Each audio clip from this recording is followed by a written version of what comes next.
Hi, my name is Sarah Gurney, and this is a presentation on the medication adjustments for depression in a young Caucasian female. Meet Janelle. Janelle is a 35-year-old woman with depression. She was seen 1 year ago by her nurse practitioner, who has now moved to a different practice and is wanting to establish care in my practice. Last year, her NP started her on 20 milligrams of fluoxetine a day.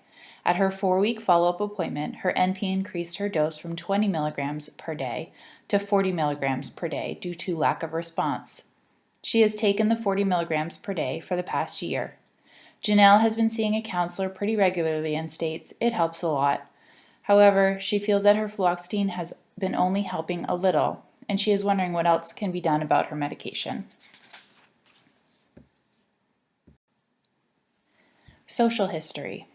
Janelle has 4 children, ages 4, 6, 9, and 11. They are very busy, and her 4-year-old has autism. Her husband works around the clock to support their family, and she is a stay-at-home mother so she can meet the needs of her children, especially her 4-year-old. Janelle states that she does have help with her kids from her mother on the weekends because her mother works Monday through Friday. Her husband works 6 days a week with only Sundays off. She has been speaking with a counselor, and this seems to help her through the day-to-day stress, but she feels like her fluoxetine has been only helping a little. Janelle states that she does feel better since starting the fluoxetine 1 year ago, but feels like she struggles with low energy and has a hard time being motivated to do all that she needs to do in her busy life. Janelle's past medical history is significant for depression and chronic allergies. She denies any chronic medical problems including anemia, cardiac disease, hypertension, or hypothyroidism. She had recent lab work done prior to starting fluoxetine, including a CBC, CMP, TSH, and vitamin D. Janelle brought her records with her and were reviewed at the time of her visit, and her labs were within normal limits with no evidence of anemia. She is a non-smoker, denies any illicit drug use, reports a glass of wine almost every evening with dinner. Janelle denies any history of anxiety or seizures. Janelle's family medical history includes depression in her mother. Her mother currently takes Celexa, and this has been working well for her. Her father is alive and well, and she has no siblings. Janelle's past surgical history is significant for her C-section with her last child. Janelle's current medications include cetirizine, 10 milligrams daily, Mirena IUD, she's had that for 4 years now, fluoxetine, 40 milligrams daily, she's been on this for 1 year. Janelle's allergies include seasonal allergies, and she is allergic to penicillin. History of present illness. Janelle states she is sleeping okay. Some nights are better than others, but this isn't unusual for her. States she does, however, feel fatigued most days. Reports low energy and can have low mood, but states I'm so busy with the kids. Some days it just feels overwhelming because I do a lot on my own. Denies any suicidal thoughts or plan. Reports having some decrease in libido and delayed orgasm, but also states her husband works a lot anyway. She does mention that it would be nice if it got better, but does not want it to get any worse. She denies nausea, vomiting, or diarrhea. She denies any change in her appetite and has not had any significant weight gain or loss in the past year. She denies regular exercise. She states she gets a headache occasionally when she is busy with the kids, but it is relieved by Tylenol and rest. She denies any psychotic features, which would include delusions and/or hallucinations of depression. Vital signs: her temp is 98.4 degrees Fahrenheit. Her pulse is 82 beats per minute. Respiratory rate was 18. Blood pressure 114/72. Her O2 sat was 100% on room air.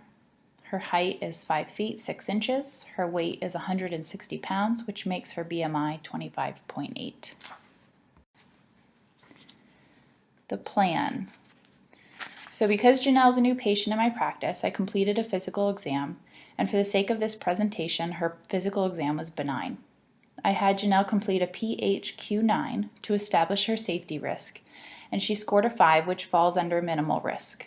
Janelle states that she does have good family support from her mother, and she would call her immediately if she felt she needed help. In regards to Janelle's medication, Because she has not responded well to the fluoxetine, I would like to switch her to another SSRI. We discussed that Celexa would be a good option to try since her mother has had success with this medication in treating her depression. Another option I could discuss with Janelle would be to increase her dose of fluoxetine to 60 milligrams daily. However, I'd be cautious to do this since Janelle has been already experiencing side effects at 40 milligrams daily, including problems with sleep, decreased libido, and delayed orgasm, in addition to the fact that she's not feeling like it's working for her. Therefore, since Janelle is in agreement, we discussed switching to another SSRI such as Celexa. I discussed starting Janelle at 20 milligrams PO daily because I would like to see if this dose would work for her without significant side effects since she was experiencing some side effects from the fluoxetine. In addition to the Celexa, I also discussed adding bupropion SR, which is Wellbutrin, 150 milligrams PO once daily. Bupropion is an atypical antidepressant that has been shown to inhibit the reuptake of norepinephrine and dopamine at the presynaptic neurons, which increases norepinephrine and dopamine availability at the postsynaptic receptor sites. The increase in norepinephrine and dopamine has been known to be activating and improving mood and energy. The details of mechanism of action will be discussed in a later slide. According to UpToDate, directly switching to a new SSRI at the equivalent dose of the current SSRI is typically well tolerated. Switching between SSRIs is generally the simplest antidepressant switch because SSRIs overlap in their mechanism of action, and the new SSRI usually prevents discontinuation symptoms that may otherwise occur when the current SSRI is stopped. Because of this, I will have her stop her fluoxetine today and start her Celexa tomorrow. She can also start her bupropion tomorrow with her Celexa. According to UpToDate, bupropion should be started at 150 milligrams daily and reevaluated at 4 weeks.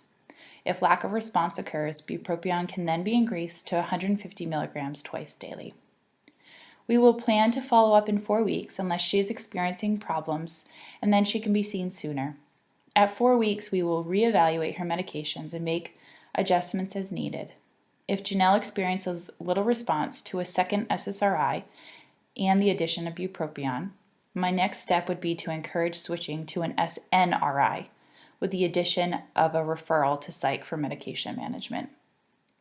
I would not feel it was necessary at this time to repeat her lab work since it was all within normal limits last year, and she has her records with her and she denies other medical problems at this time. So a little on depression. Depression occurs when there is a lack of serotonin, also referred to as 5-HT, norepinephrine, GABA, and dopamine.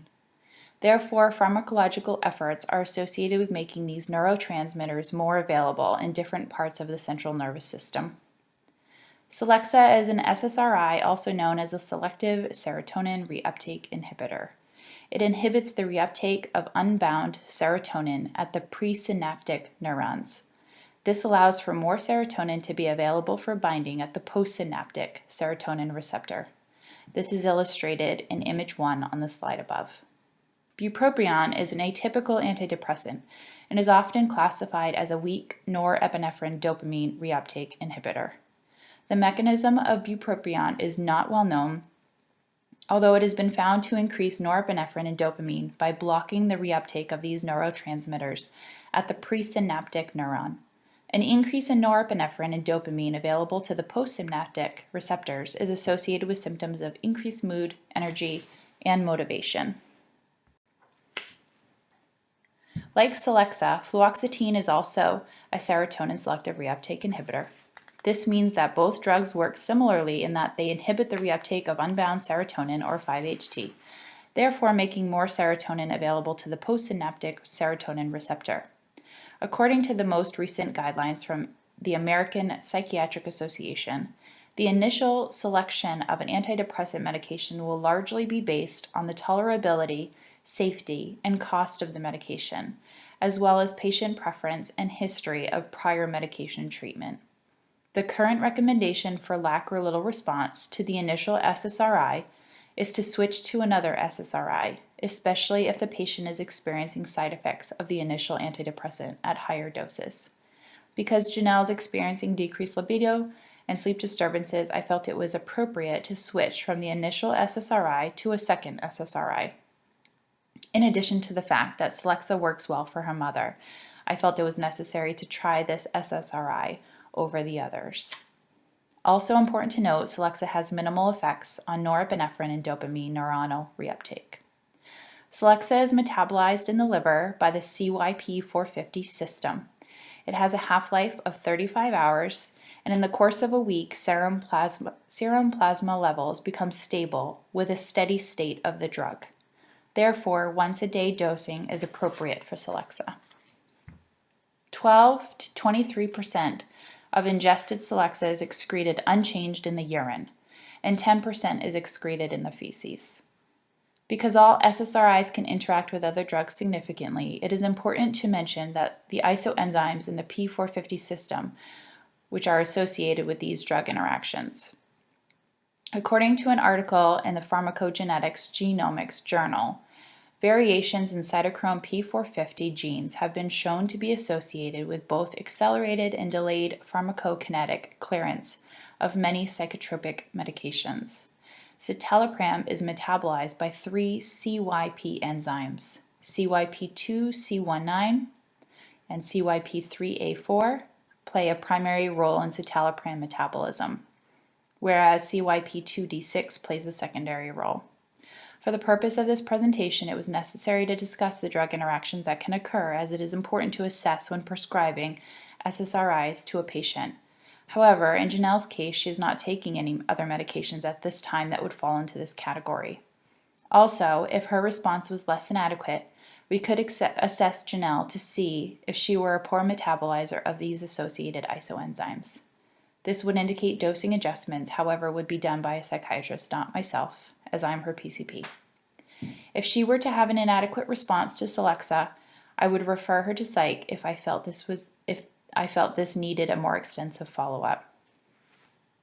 Also important to mention, according to UpToDate, bupropion may increase the serum concentration of Celexa. Management of prescribing both medications together includes starting Celexa at the lower end of the normal dose range in patients receiving bupropion, and consider limiting the maximum Celexa adult dose to 20 milligrams per day.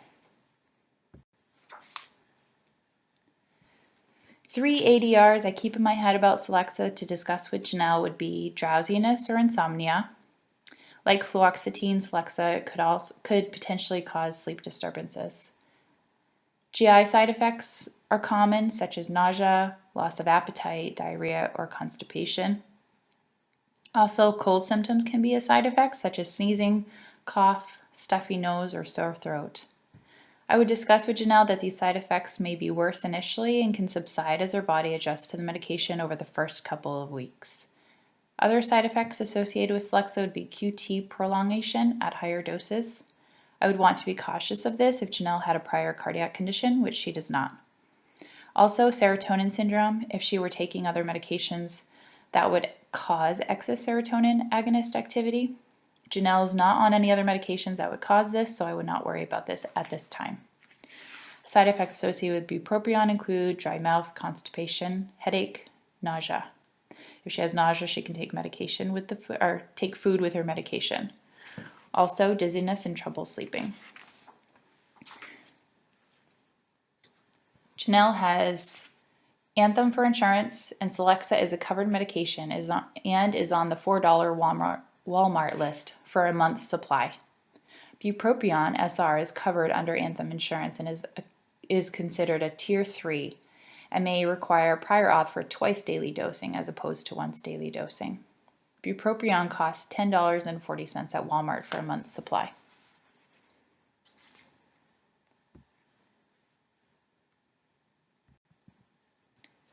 Patient education and teaching.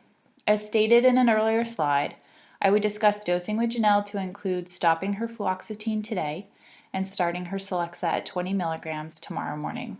I would also encourage her to start her bupropion 150 milligrams tomorrow morning. I would also educate her about the potential side effects that she could experience with the Celexa as discussed in the previous slide, as well as bupropion, and that side effects should improve after the first couple of weeks. If side effects become problematic, I would instruct her to call me and we could discuss another plan. I would instruct her to not miss a dose or stop taking either medication abruptly, as this could cause her more problems. I would also discuss that it may take 3 to 4 weeks to feel the full therapeutic benefit from both medications. Drug interactions can be common with SSRIs as well as bupropion, so I would educate Janelle about this. Over-the-counter medications such as dextromethorphan or other decongestants can interact with Celexa and cause serotonin syndrome, which is caused by excess serotonin in the body. With a side effect of cold symptoms, I would encourage Janelle to stay away from over-the-counter medications that would have dextromethorphan or decongestants in them. In addition, aspirin and NSAIDs like ibuprofen can cause bleeding potential when used with Celexa, so I would discourage the use of aspirin and NSAIDs. Other medications that can interact with Celexa would be MAOIs, St. John's wort, Ambien, Ativan, Flexeril, omeprazole, to name a few, none of which Janelle takes currently. Additionally, alcohol consumption can potentiate alcohol effects when taken with Celexa. I would caution her about this. I also discussed with Janelle that Celexa and bupropion have a black box warning associated with them about increased suicidal potential. I would encourage Janelle to reach out to her family and utilize her mother and husband for help and support if possible, and to feel free to call our office at any time with any problems at all and give her the number to the National Suicide Lifeline Prevention, which is 1-800-273-TALK, if she felt she were in a crisis situation and needed help immediately. Here's a list of the resources I used. I hope you enjoyed the slideshow. Feel free to email me with any questions that you may have. You can find me on Blackboard. Thanks.